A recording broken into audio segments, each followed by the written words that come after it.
Bismillahirrahmanirrahim. Assalamualaikum warahmatullahi wabarakatuh. Innal hamdalillah nahmaduhu wa nasta'inu wa nastaghfiruh wa na'udzu billahi min shururi anfusina wa min sayyiati a'malina. May yahdihillahu fala mudhillalah wa may yudlil fala hadiyalah. Allahumma sholli ala sayyidina Muhammad wa ala ali sayyidina Muhammad. Para pemirsa yang dirahmati Allah,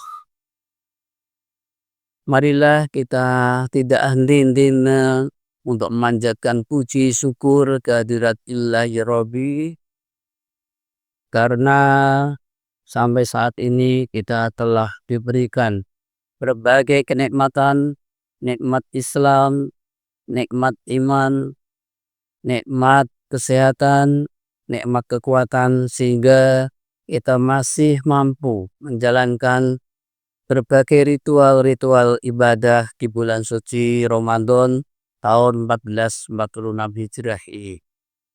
Sholawat salam marilah kita haturkan kepada junjungan kita Nabi Agung Nabi Muhammad Sallallahu Alaihi Wasallam, yang kita tunggu-tunggu syafaatnya di yaumil akhir nanti. Pemirsa yang budiman, pada kesempatan yang berbahagia ini, materi yang akan saya sampaikan yaitu tentang hubungan puasa dengan kesehatan, baik kesehatan fisik maupun kesehatan mental. Allah SWT telah memerintahkan kita untuk berpuasa di bulan suci Ramadan sebagaimana tercantum di dalam Al-Quran surat Al-Baqarah 183 yang bunyinya, A'udzu billahi minasyaitonir rajim. Bismillahirrahmanirrahim. Ya ayyuhalladzina amanu kutiba alaikumusyamu kama kutiba alal ladzina min qablikum la'alakum tattaqun. Yang artinya, wahai orang-orang yang beriman, diwajibkan atas kamu berpuasa sebagaimana diwajibkan atas orang-orang sebelum kamu agar kamu bertakwa. Jadi Allah memerintahkan kita berpuasa di bulan suci Ramadan ini dengan tujuan utamanya adalah untuk supaya kita mencapai derajat muttaqin atau derajat orang-orang yang takwa. Namun demikian, Allah memerintahkan kita berpuasa, tentunya ada hikmah atau manfaat-manfaat yang lain yang setelah dilakukan kajian, dilakukan penelitian, maka ditemukan ada korelasi atau hubungan yang banyak sekali antara puasa dengan kesehatan tubuh manusia.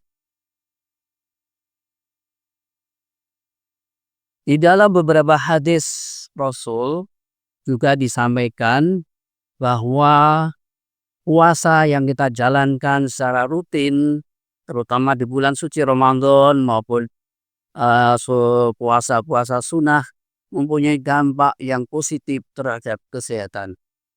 Di antara sabda atau Rasul al-hadis Nabi diantaranya adalah sumu tasihu, puasalah niscaya kamu akan sehat. Hadis riwayat At-Tabrani. Kemudian hadis lain juga disebutkan yang artinya perut adalah rumah penyakit dan pengaturan makan dalam hal ini adalah puasa adalah obat utamanya. Ini tercantum di dalam Sahih Muslim. Secara periwayatan, hadis yang pertama tergolong lemah atau dhaif.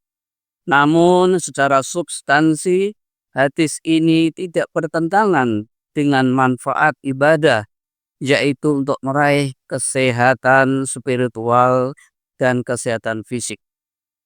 Makna hadis tersebut juga tidak bertentangan dengan berbagai riset kesehatan yang menyimpulkan bahwa ibadah puasa dapat menjadikan atau dapat meningkatkan kesehatan tubuh manusia, baik jasmani maupun rohani.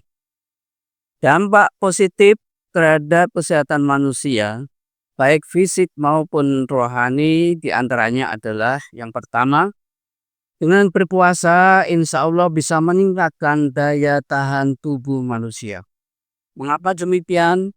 Karena dengan menahan lapar dan dahaga kurang lebih dalam waktu 24 jam, 10 jam kita menahan lapar dan dahaga, tubuh kita bisa memperbaiki sistem kekebalan tubuh dengan cara meregenerasi sel-sel imunitas. Bahkan bisa meningkatkan imunitas tubuh kita sehingga kita lebih kebal terhadap suatu infeksi. Baik itu infeksi bakteri maupun infeksi virus dan lain sebagainya.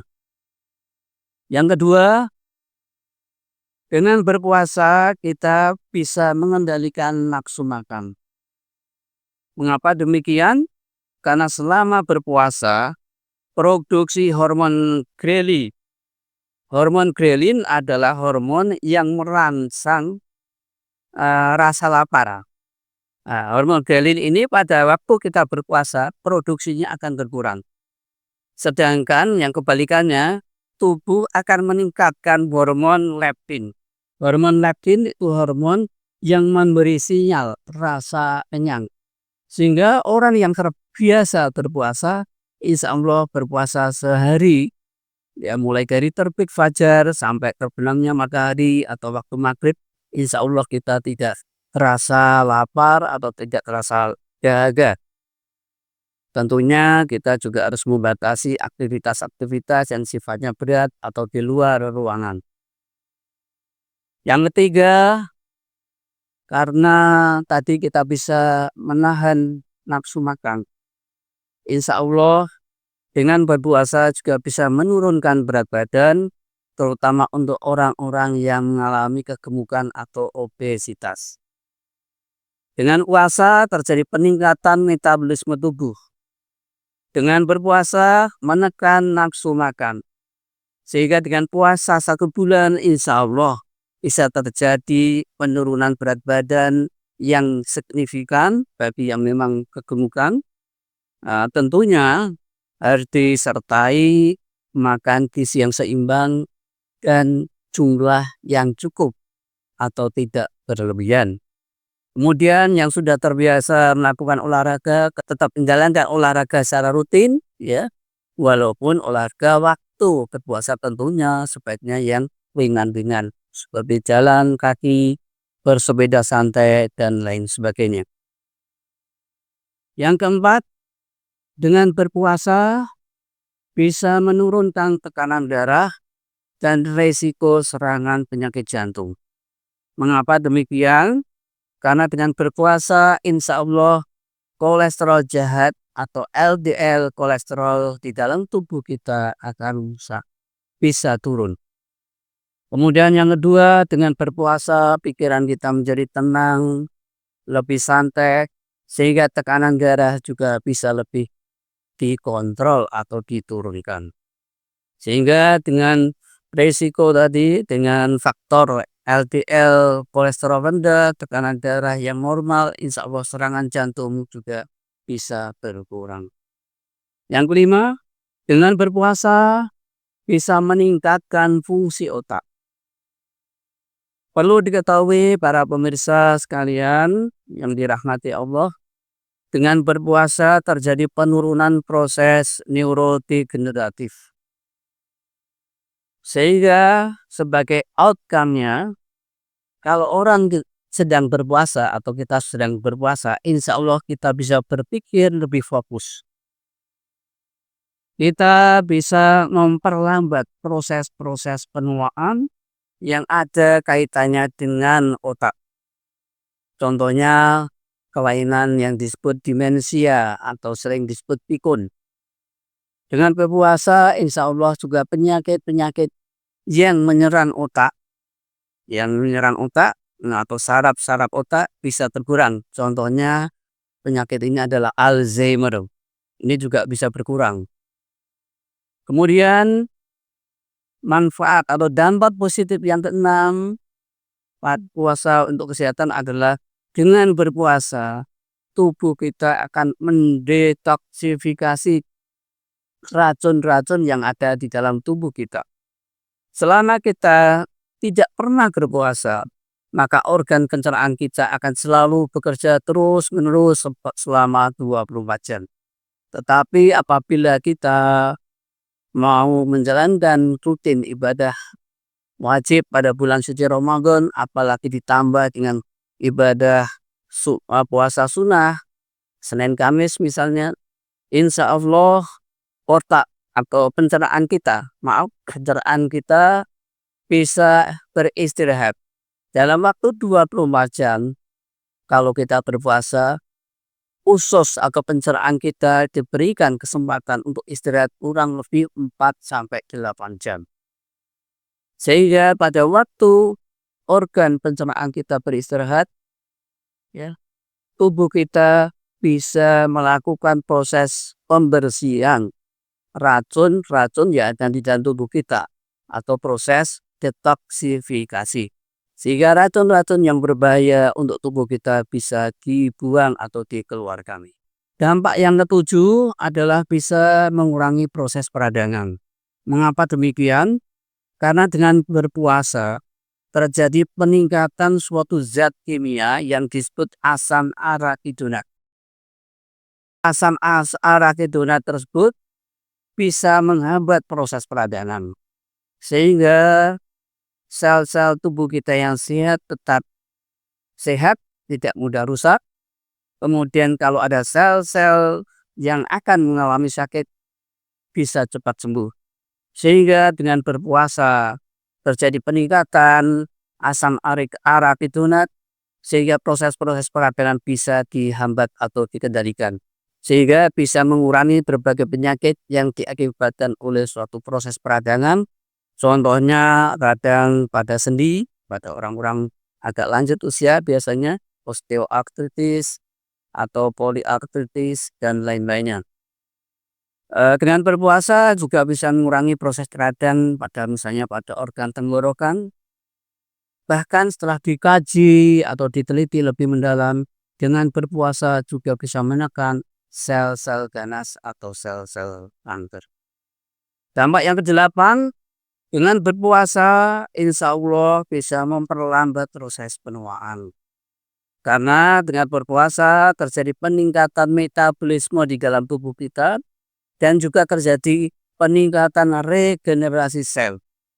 Sehingga kalau puasa, apalagi kalau ditambah dengan konsumsi makanan sehat dengan gizi seimbang, jumlah yang cukup, tidak berlebihan, bisa membantu memperlambat proses penuaan dan mengurangi penyakit-penyakit akibat usia yang lanjut. Dampak yang ke-9 adalah dengan berpuasa bisa membantu penurunan atau menstabilkan kadar gula darah. Perlu diketahui oleh Bapak, Ibu, pemirsa bahwa regulasi dari kadar gula darah di dalam tubuh kita, peran yang sangat penting adalah insulin yang dihasilkan oleh pankreas. Apabila ada gangguan atau kerusakan pada pankreas atau insulinnya jumlahnya mungkin berkurang atau kualitasnya yang menurun, maka dampaknya adalah terganggunya regulasi dari kadar gula darah di dalam tubuh kita, sehingga kadar darah di dalam tubuh kita bisa meningkat yang sering kita sebut dengan penyakit diabetes mellitus. Dengan berpuasa yang baik dan benar tentunya kita mengkonsumsi makanan dengan jumlah yang tidak berlebihan, yang cukup, kalori yang kita makan juga secukupnya. Kemudian dengan berpuasa juga insya Allah berat badan kita stabil, tidak berlebihan atau tidak obesitas. Karena pada orang-orang yang obesitas, terutama obesitas sentral ya, perutnya yang gendut-gendut, itu banyak terjadi peningkatan asam lemak bebas. Asam lemak bebas atau free fat acid inilah yang bisa menyebabkan gangguan pada insulin yang disebut resistensi insulin. Kemudian dengan berpuasa juga regenerasi sel-sel lebih aktif sehingga insulin yang diproduksi pankreas di dalam tubuh kita tetap jumlahnya tetap stabil, kualitasnya tetap terjaga sehingga kadar gula di dalam tubuh kita juga bisa tetap stabil. Kemudian dampak yang ke-10 ini bidang kesehatan mental ya, kesehatan jiwa dan mental. Dengan berpuasa insya Allah bisa mengurangi stres dan kecemasan. Dengan berpuasa juga bisa melatih pengendalian diri. Mengapa demikian? Karena pada orang yang berpuasa terjadi penurunan hormon kortisol. Hormon kortisol ini adalah hormon yang memacu stres. Sebaliknya, pada orang berpuasa juga terjadi peningkatan hormon endorfin. Hormon endorfin adalah hormon yang bisa memacu ketenangan atau rasa bahagia. Jadi kalau orang berpuasa, hormon kortisolnya turun, hormon endorfinnya meningkat, insya Allah stres akan berkurang, bahkan insya Allah hilang, cemas juga akan berkurang. Kebalikannya kita menjadi lebih tenang dan lebih bahagia. Dengan berpuasa, insya Allah kita dilatih untuk mengontrol emosi kita. Dengan berpuasa kita dilatih untuk lebih sabar, bisa menahan amarah. Sehingga dampak positif dari puasa ini sangat terasa pada kehidupan kita sehari-hari. Pemirsa yang dirahmati Allah, jadi kalau puasa itu dijalankan dengan benar, dengan baik sesuai dengan syariah-syariah yang telah ditentukan Allah SWT, serta membatasi apa-apa yang dikonsumsi waktu sahur atau waktu berbuka puasa, makan yang kita makan jumlahnya cukup, makanan yang sehat, bergizi seimbang, insya Allah kita bisa mencapai tujuan puasa yaitu menjadi hamba-hamba yang mutakin, tetapi juga mendapat bonus menjadi hamba-hamba yang mempunyai jiwa, mempunyai fisik yang sehat. Jadi selain mutakin, kita juga bonusnya adalah kesehatan fisik dan kesehatan mental kita meningkat. Hal ini sesuai dengan yang disampaikan oleh Allah SWT di dalam Quran surat Al-Baqarah ayat 184. Akan kita sampaikan yang bagian akhir, yaitu wa antasumu khairul lakum in kuntum ta'lamun. Dan berpuasa itu lebih baik bagimu jika kamu mengetahui. Saya kira demikian yang saya sampaikan. Hikmah puasa ditinjau dari bidang kesehatan. Semoga kita tetap bisa istiqomah menjalankan ritual ibadah-ibadah di bulan suci Ramadan tahun ini. Sehingga kita mendapat predikat hamba-hamba yang mutakin, yang mempunyai badan atau fisik yang sehat, dan rohani yang sehat, insya Allah. Amin, amin, ya robbal alamin. Cukup sekian. Billahi taufik walhidayah. Wassalamualaikum warahmatullahi wabarakatuh.